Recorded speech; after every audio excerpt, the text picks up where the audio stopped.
Hey everybody, welcome back to the channel. Today's a very exciting day here at Southeast Adventures. We're going to do our very first mod to the Colorado ZR2. And as you saw in the title, we're going to do shock skid plates. So you may ask, why is that the first mod? I kind of asked that question myself. I also peruse YouTube for all kinds of videos, and when looking at ZR2 videos, one of the first mods that everybody seems to do are the skid plates for the shocks. Now in the walk around video, if you haven't seen that, I'll put a card up top, but you saw I did mention how low those shocks hang. And you know, I didn't think, I'm not doing any serious off-roading. You've seen the videos that I've done, just some mild off-roading. If you haven't, I'll also put a card up at the top and link them in the description. But you know, those are the highlights of the roughest parts, the most technical parts of the trail. And I've gone back and looked at it, and I can't see where I would need skid plates for the shocks. There was only one place where I think maybe the spare tire rubbed, scraped, dropping off. I'm not even sure that was it. But at some point, I did take some damage to my shock. So after all of the videos that I've seen, everybody doing their first mods, I decided I would go out and look at those and see if I had any damage. And as you can see right here, there was damage done to the passenger side shock. The driver's side shock is fine, but you can see right there how that's pulled back from it. And I don't know where that came from. We can't figure out. I mean, we never heard any bumps or any loud scrapes or anything. So maybe it just got drug in the mud or hung up in a hole underneath the water or something. So anyway, let's go take a look and see what came in the box. So the skid plates came in today. Just want to show you how they're packaged. They're all wrapped nice in bubble wrap. Here we got one. Out.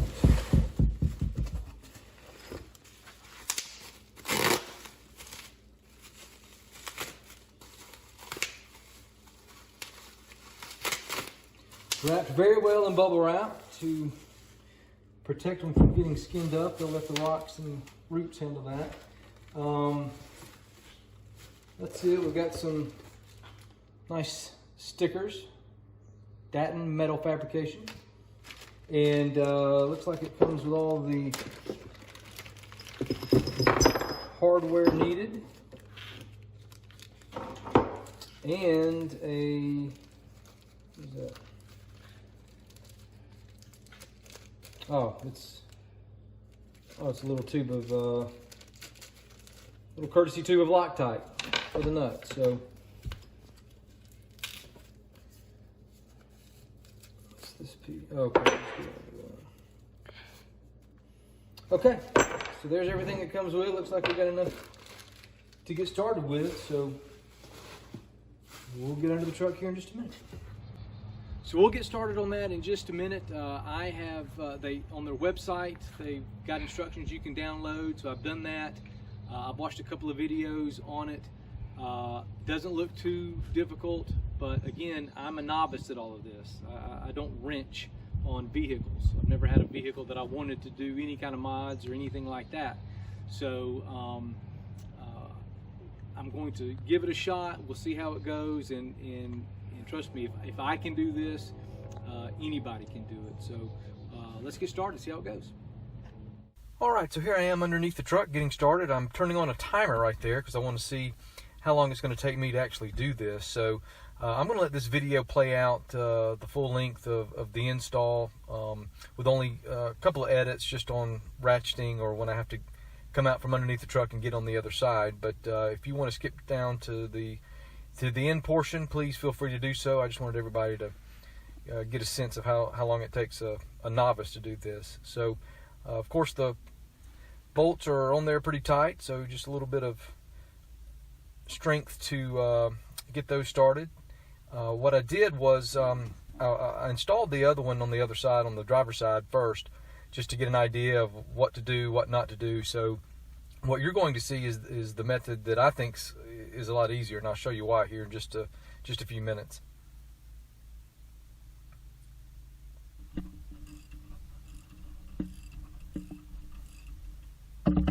So I've got that loose. Now I'm just going to hand loosen the rest of it.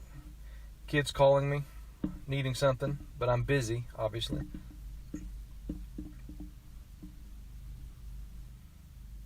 And there's the curious George of the group.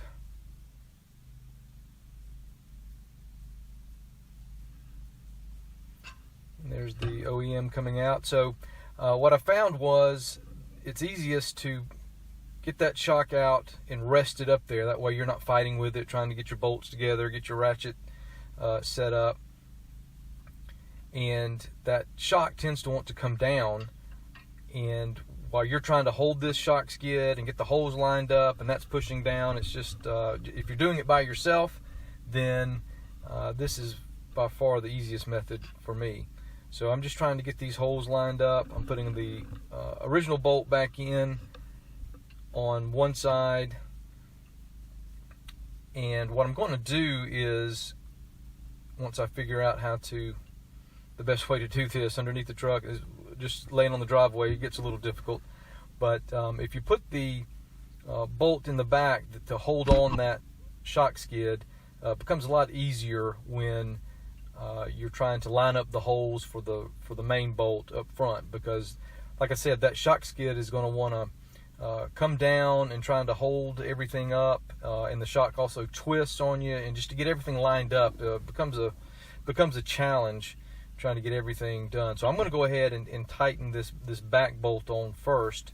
That way it will hold the weight of that shock up and take a little bit of the pressure off of it, and not be so heavy trying to hold everything up.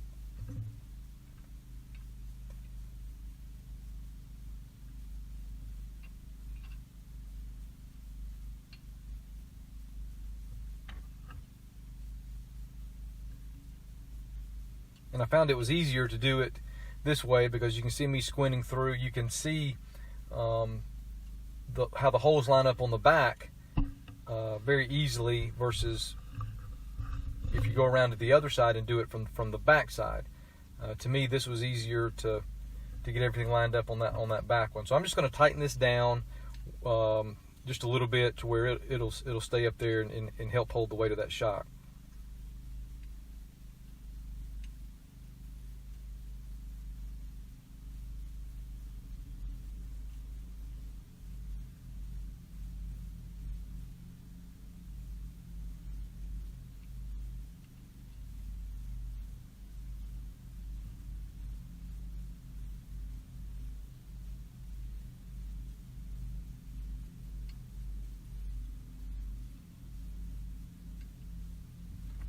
Alright, now that that's done, it's time to line up the holes on either side. I'm going to use the bolt that came with the truck and the bolt that came with the shock skids to get them lined up. I'm going to put one in one side and another one in the other, just to make sure that everything is lining up.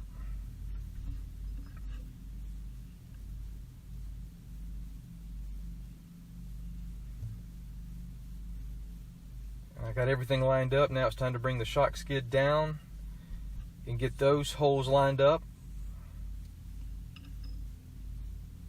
So you can see by bolting it on the shock skid on the back, I don't have to fight with it so much to get everything lined up.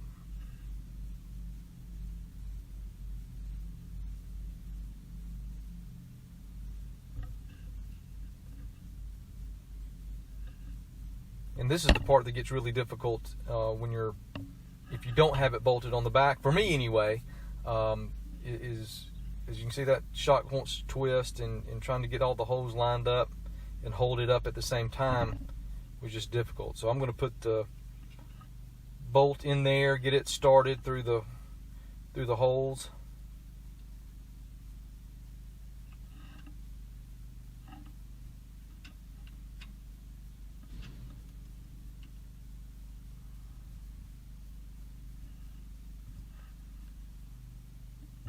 Try to get my eyeballs on the other side. I got everything lined up. Now I'm just going to give it a couple of light taps with the mallet to get it all the way through.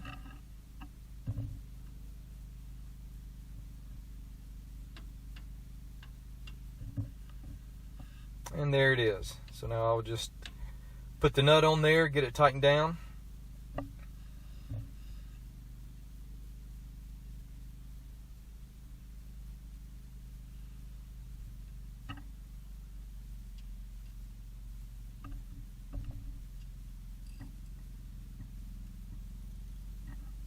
Not going to get it all the way tight, just enough to make sure it holds, and at the end I will torque it down to spec.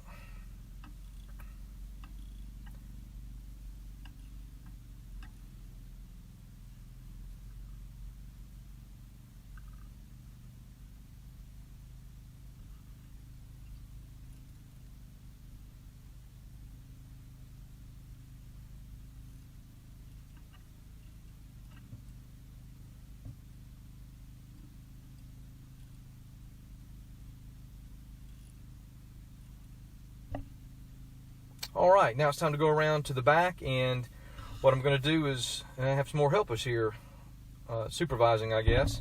But now I'm just taking that bolt out of the back and going to put some Loctite on it, get that tightened back down.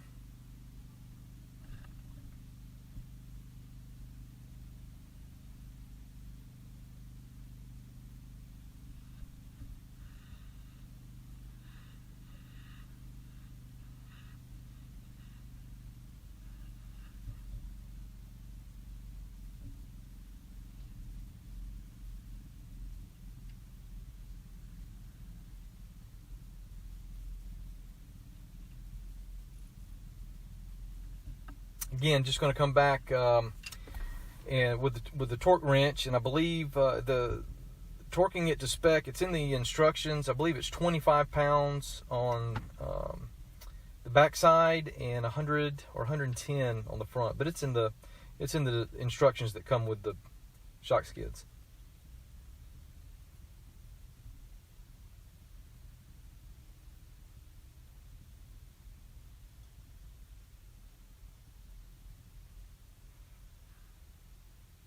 Alright, that should be about it. I'm going to come back to the other side and make sure this one's as tight as I can get it. And again, guys, this took me, once I shut my timer off, it was about 14 minutes. Maybe a little more than that. It wasn't quite 15, but it was a very easy install, and very pleased with the results. And you can see the finished product here from the front side and then the back. And this is what they look like from underneath. Really appreciate you guys watching. Hang in there with me.